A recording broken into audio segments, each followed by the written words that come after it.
Guys আন্না করে একখান কথা কই, পুরুষ মানুষদের কত অভিনয় জানে। পুরুষ মানুষ অভিনয়ের জন্য পুরাই একবারে সেরা।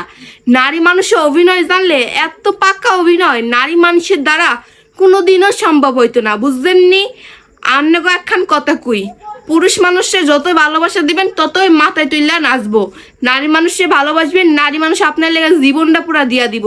দেখেন আজকে আমার ঘরের অবস্থাটা আপনারা দেখেন, আন্নারা দেখে ভাববেন যে আমার ঘরের ডাকাইতে হয়েছে। দেখেন আগে ঘরের অবস্থাটা দেখেন, এই দেখেন আমার পোলার জামা কাপড়গুলা ফালাইছে, আমার মায়ের জামা কাপড়গুলা, এই দেখেন আমার পোলার জামা কাপড়গুলা, এই দেখেন বিছনার কি অবস্থা দেখছেন, এই দেখেন টেবিলগুলা কি করছে।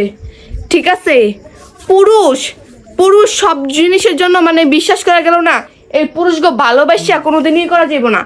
আমি তারে বলছি কি দেখো জামা কাপড়টি আগুছানো, তো আমি জামা কাপড়টি পরে গুছাই। আমার শরীরটা আসলে ভালো না, ঘুরতে গেছিলাম রোদের মধ্যে, পানি টানি খাইতে পারি না, কারণ গ্রামে আয়রনের পানি থাকে, একদমই আমার খাইতে একদমই ভালো লাগে না। পরে এগুলা কে গুছাইবে? তোর ভিডিও করতে কইছি আমি। এই যে কে দিক দেখ তোর গাছ গদা এডি কি এই যে নোংরা, এটা ডেঙ্গু হইব না? এই বেডি এ ডেঙ্গু হইব না? তোরা আমি কখন কইছি যে কাপড় চোপড় গুছা রাখ, তুই কেমন রাখ বস্তির মতো রাখছ?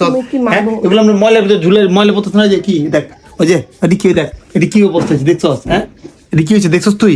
হ্যাঁ মানে ঘর গুছাবি এরাও তোর মানে কইলেও আমি অপরাধী। হ্যাঁ আমি অভিনয় করি, তুই ঘর গুছাবি এগুলো কইছিস আমি অপরাধে অভিনয় করি। আচ্ছা আপনি কি মানুষ? কি আমার তোর কি মনে হয় আমি খারাপ তা জায়গা? এই একদম গলার সুর হেসে যাও কলা ধরে। হ্যাঁ কলা ধরে শুনো, তুমি বেটকাও কেন? আমি আর হেতের কলার দোষে হেতের কি খুশি লাগতেছে? আবার ধরমু হেতে তো খুশিই লাগে, বালাই লাগে হেতের কলার দুটি। লজ্জা করে না বইয়ের হাতে মাই খেতে? যেতে পারো না কাবিনে টাকা দিয়া? এই মুহূর্তে তো নাই কেউ, তো কেমন পুলিশ বলা যে বউরে 12 লাখ টাকা কাবিনে টাকা দিয়া তুমি যাও গা আল্লাহ রাস্তায়, তোমার কেডা ধরে রাখছে, তোমার কেডা বাইন্দা রাখছে? শুনেন, ঘরের পুরুষ যদি না বুঝে তার স্ত্রী অসুস্থ, তাহলে কি আর কোথাও নারীর মান সম্মান কোথাও কি আছে যে ওই মেয়েটা ওইখানে শান্তি পাইবো? ভাই আঙ্গো মেয়েদের কপাল তো কোনোখানে শান্তি নাই। বাপ মার বাড়ি থাকতাম, একটা কথা বলি, শান্তি নাই তোমাদের মতো বেয়াদব মেয়েদের কপালে শান্তি নাই। তোদের মতন বেয়াদব পুরুষের জন্য। শোনো, যারা ভদ্র, যারা নিম্ন ভদ্র, যারা হচ্ছে সংসারী, তাদের কপাল অনেক শান্তি আছে। তোদের মতো বেয়াদব কিছু মেয়ে আছে না, যারা স্বামীর কথা শুনে না, সারাদিন টিকটক নিয়ে পড়ে থাকে, ঘরের কাজ করতে গেলে শরীর অসুস্থ, শরীর ব্যথা, এগো কপালে কখনো শান্তি হয় না, বুঝছস?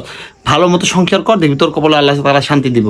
আহা শয়তান একটা মায়া। স্বামী তুমি আমার কুতু করতে না, তুমি কুতু এনাসো কি কর আমার নাটক অভিনয় কেডাই শিখাইছে? হ্যাঁ আমার ওস্তাদটাই তো বেয়াদব। তুই এতটা বেয়াদব হবে আমি তো জানি না। আপনার গোল লাগে আমার যে 2 বছর